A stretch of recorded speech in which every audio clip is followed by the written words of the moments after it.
Okay, viewers, again welcome back to my YouTube channel The Genius Wins. Dear students, हमने previous lecture में discuss किया था कि mass of earth को हम कैसे कैलकुलेट कर सकते हैं. आज हम जो डिस्कस करते हैं, अभी जो हम डिस्कस करने वाले हैं वो डिस्कस करेंगे Newton's law of gravitation in motion of satellite. Motion of satellite में जो न्यूटन्स लॉ ऑफ ग्रेविटेशन है वो कैसे यूज होता है, ठीक है, वो डिस्कस करते हैं. So let's start. I am going to remove it. इसे रिमूव कर दें. Newton's law of gravitational motion of satellite.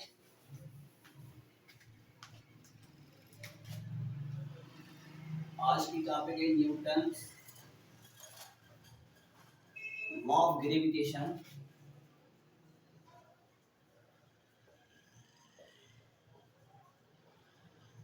In motion of satellite.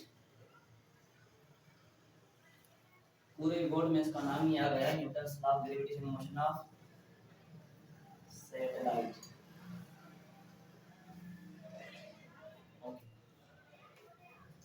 Newton's law of gravitation in motion of satellite. तो अभी आप थोड़ा सा ये इमेजिन करें. आप इमेजिन करें. सर क्या करें, इमेजिन बताएं तो. ये हमारे पास अर्थ है, ठीक है. अज्यूम करें क्या ये अर्थ है,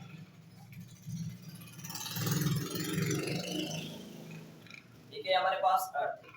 यहाँ पे ऐसे बनाने कोई इशू नहीं है, ठीक है. ये सामने आइए तो हमारे लिए अभी क्लियर ये रहेगा, ठीक है, कॉन्सेप्ट लेने के लिए. इस जगह पर सपोज करें कुछ डिस्टेंस पर सैटेलाइट मूव कर दें. क्या ये सैटेलाइट है जो मूव करता है. यहाँ और भी सैटेलाइट होंगे जो मूव करते होंगे. ये सैटेलाइट ऑटो मूव नहीं कर देंगे. ये ऐसे कह देंगे इनमें कोई नेचुरल मोशन नहीं है. हमारे पास नेचुरल सैटेलाइट भी अवेलेबल हैं और आर्टिफिशियल भी अवेलेबल हैं. उनमें जो मोशन का रीजन होता है, अब देखिए हर मोशन का काज होता है. हमने काइनेमेटिक्स और डायनामिक्स को डिटेल में डिस्कस किया था कि मोशन का काज होता है डायनामिक्स, जो मोशन का इफेक्ट होता है वो होती है काइनेमेटिक्स. तो मोशन का जो काज होता है वो होता है फोर्स.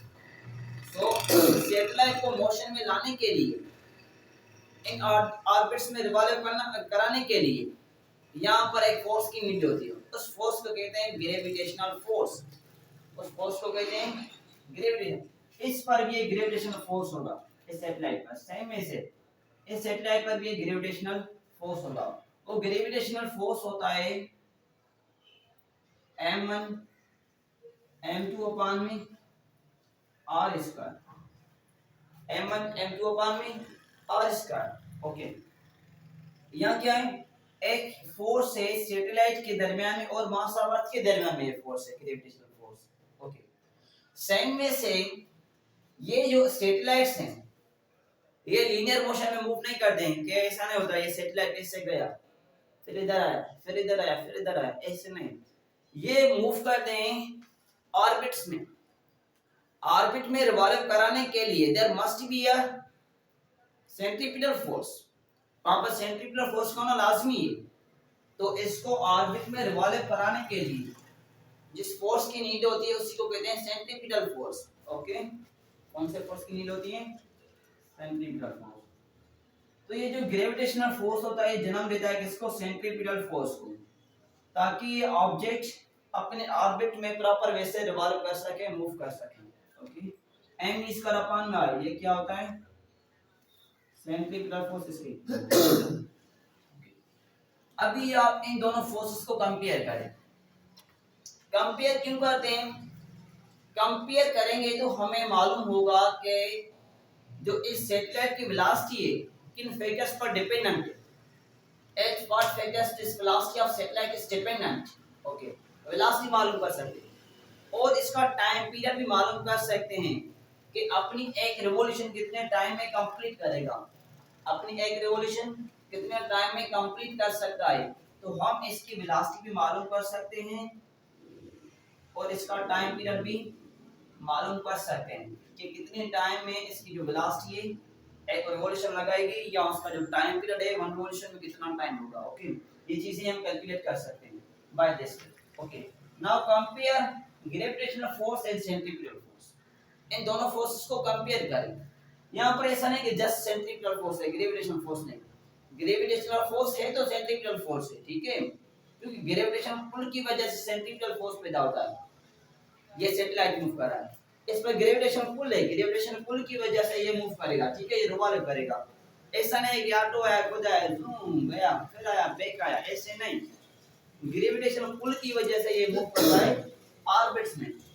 ओके, तो इसके पास ग्रेविटेशन फोर्स भी होता है, सेंट्रीफ्यूगल फोर्स भी होता है। अब इन दोनों फोर्सेस को कंपेयर करें ताकि हम मालूम कर सकें इन सैटेलाइट की जो वेलोसिटी है किन फैक्टर्स, किन पैरामीटर पर डिपेंडेंट और किन पैरामीटर्स पर इंडिपेंडेंट है। अगर हैवी मास वाला सैटेलाइट हो तो उसकी वेलोसिटी पर क्या इफेक्ट होगा, अगर स्मॉल मास वाला सैटेलाइट हो तो उसकी वेलोसिटी पर क्या इफेक्ट होगा। Is there any effect of mass on the velocity of satellite, ये क्वेश्चन समझेंगे, ठीक है। So let's start now, compare this and this one. let's suppose इसको करें, this is first equation number first, इन दोनों को कंपेयर करें तो हमारे पास FG is equal to FC, gravitational force equal होता है किसके, सेंट्रीफ्यूगल फोर्स के इक्वल है। तो ग्रेविटेशनल फोर्स का जो वैल्यू है वो क्या है, G m1 m2 upon r square, क्या सॉरी r स्क्वायर, ये हो गया r स्क्वायर। सेंट्रीफ्यूगल फोर्स किसके इक्वल है, mv स्क्वायर अपॉन में r, mv स्क्वायर अपॉन में r। अभी देखिए यहाँ पर एक m1 है और एक m2 है। हमारे पास जो m1 है, सपोज करें ये है mass of earth, this is mass of earth, और जो हमारे पास m2 है, सपोज करें वो क्या है, mass of satellite, this is ms या स्मॉल m जो मास ऑफ सैटेलाइट है, जो कैपिटल m है वो क्या है, मास ऑफ अर्थ। तो आप वैल्यू यहाँ थोड़े से रीअरेंज कर लें, m1 किसके इक्वल है, कैपिटल M के, और जो m2 है वो किसके इक्वल है, वो है मास ऑफ सैटेलाइट अपॉन में r square is equal to m v square upon में r। आप थोड़ा सा इसको सॉल्व करने की कोशिश करें, m से कैंसिल हो जाएगा, r स्क्वायर r से कैंसिल हो जाएगा, तो हमारे पास जो रिमेनिंग पोर्शन आएगा वो आएगा g m अपॉन में r is equal to v square, g m upon r is equal to v square। Keep in mind हमारे पास रिलेशनशिप क्या है, g m upon r equal to v square। Okay, इसको मैं थोड़ा सा further extend कर देता हूं। हमारे पास ये स्मॉल r किसके इक्वल है, देखिए ये तो बात क्लियर है, इधर तक एक रेडियस ऑफ अर्थ, इस पॉइंट तक रेडियस ऑफ अर्थ है। हमारे पास जो हाइट है ये h, ये रेडियस ऑफ अर्थ से ज्यादा है। सैटेलाइट ऐसा नहीं है कि जो ऑर्बिट है इसका या इसकी जो सरफेस है इसे टचिंग में जाता है, इसे कुछ ना कुछ हाइट पर होता है। जब हम इसको रॉकेट के थ्रू लॉन्च करते हैं, जब हम किसी सैटेलाइट को रॉकेट के थ्रू लॉन्च करते हैं तो सरफेस ऑफ अर्थ से टच में नहीं होता, देयर इज सम डिस्टेंस, वहां पर कुछ ना कुछ डिस्टेंस होता है। सपोज कर देते हैं वो क्या है, h है। तो जब h और r को ऐड करेंगे तो हमारे पास वैल्यू आता है स्मॉल r का, तो हम कहते हैं small r is equal to radius of earth plus में height, radius of earth plus में हाइट। ओके, तो ये नोट कर लें। हमारे पास ये जो स्मॉल r है, मैं इधर लिखता हूँ जी एम अपॉन में equal to V square, upon में क्या है, स्मॉल आर किसके इक्वल है, रेडियस ऑफ अर्थ प्लस में height, radius of earth plus में हाइट, ये इक्वल वेलोसिटी इसके G M upon R E plus H, इसका वेलोसिटी किसके इक्वल है, G M upon R E plus H. अब अगर हम इसके ऊपर जो है इसका अगर रिमूव कर दें, G M upon R E plus H, be equal G M upon R E plus H, ये क्या है, इसकी वेलोसिटी है, ये वेलोसिटी ऑफ सैटेलाइट है। तो now it is clear that this velocity of satellite is independent of mass of satellite. मैंने आपसे पहले क्वेश्चन का डिस्कशन में स्टार्टिंग में मैंने आपसे क्वेश्चन शेयर किया Is there any effect of mass on the velocity of satellite? क्या सैटेलाइट की वेलोसिटी पर सैटेलाइट के मास का इफेक्ट होगा? Is there any effect? So now it is proved that there is no any effect. Satellite की velocity पर उसके मास का कोई इफेक्ट नहीं, उसके मास का कोई इफेक्ट नहीं, क्योंकि स्मॉल एन यहाँ पर है ही नहीं जिसको हम कहते हैं मास of satellite. This velocity of satellite is independent of mass of satellite. तो ये पॉइंट नोट कर लें. Velocity of satellite is independent of mass of satellite. Okay, तो ये वेलोसिटी ऑफ सैटेलाइट हमने ये वेलोसिटी मालूम कर ली. अभी आते हैं इसके टाइम पर कि इसका टाइम किन फैक्टर्स पर डिपेंडेंट है. At what factor this time period is dependent. Okay, ये नोट कर लें. नोट कर लिया. अभी मैं इसको रिमूव कर देता हूं, इस चीज को, इस साइड को. ओके, हमने इसकी वेलोसिटी कैलकुलेट कर ली है. थोड़ा सा बोर्ड छोटा है ना, इसीलिए थोड़ी सी तकलीफ हो रही है, आगे कुछ हो रहा है देखने में. अभी हम कैलकुलेट करते हैं इसकी velocity, sorry time period. Velocity हमने कैलकुलेट कर ली है ना, अभी हम इसकी कैलकुलेशन करते हैं टाइम पीरियड की. इसका जो टाइम पीरियड है वो बराबर होता है, time period is equal to 2 pi r upon v. 2 pi r upon v. आप देख सकते हैं टाइम का और जो वेलोसिटी का रिलेशन है वो क्या है? इनवर्स है. जितनी वेलोसिटी सैटेलाइट की ज्यादा, जितनी वेलोसिटी सैटेलाइट की ज्यादा उतना टाइम कम लेगा, क्योंकि time period and velocity are inversely proportional to each other. ये दोनों एक दूसरे से क्या है? इनवर्सली रिलेटेड है. ओके, ये क्या हो जाएंगे? इसकी जितनी ज्यादा वेलोसिटी टाइम कम लेगा. ओके, तो टाइम पीरियड का फार्मूला क्या है हमारे पास? 2 पाई r अपॉन v. अच्छा, v किसके इक्वल है? gm upon r plus h. v is equal to gm upon r plus h. तो आप v का वैल्यू पुट कर सकते हैं. Time period is equal to 2 pi r. Velocity का वैल्यू क्या है? Radical gm upon r e plus में h. ओके, तो r e प्लस h किसके इक्वल है? r e plus h is equal to small r. Small r के equal है. तो r e प्लस h की जगह पर हम स्मॉल r को मेंशन कर देते हैं. ओके, सर्कल लीजिए. Okay, 2 pi r upon gm r e plus h. r e plus h किसके इक्वल है? स्मॉल r की. तो r का वैल्यू पुट कर लो. ओके, ये हो गया r. अब इसको सॉल्व करें.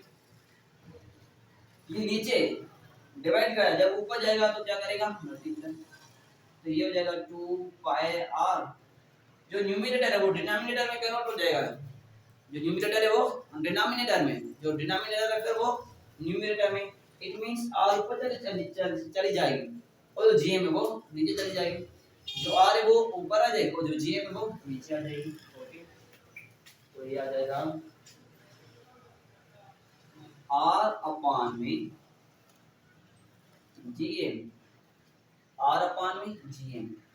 तो आप जब इसको फर्दर सॉल्व करेंगे तो आपके पास रिलेशन आ जाएगा r क्यूब अपॉन में gm, r क्यूब अपॉन में gm. इसको सॉल्व करेंगे तो हमारे पास क्या आ जाएगा? t इक्वल 2 पाई रेडिकल r क्यूब अपॉन में gm. तो हमारे पास जो टाइम पीरियड है वो किन चीज पर डिपेंडेंट है? वो डिपेंडेंट है मास पर, एक मास आवर पर, और जो क्यूब ऑफ रेडियस है उस पर डिपेंडेंट है. ओके, इन चीजों पर ये डिपेंडेंट है. तो सेम वे जो टाइम पीरियड है सैटेलाइट का वो भी क्या मास ऑफ सैटेलाइट से इंडिपेंडेंट है. चाहे मास बड़ा हो या चाहे मास कम हो, there is no any effect on the time period of satellite. अगर आपको आ जाएगी if mass of satellite is increased by 2 times, then velocity will be option A increase by 2 times, decrease by 2 times. C option remain unchanged. Option D none of this. So C is correct one option. Velocity of satellite will be remain unchanged. अगर आपसे कहा जाए if velocity of satellite is increased by 3 times,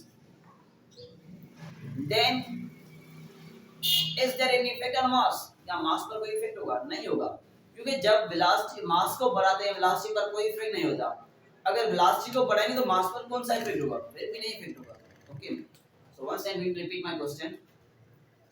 if mass of satellite is increased by 6 times, is there any effect on the velocity of satellite?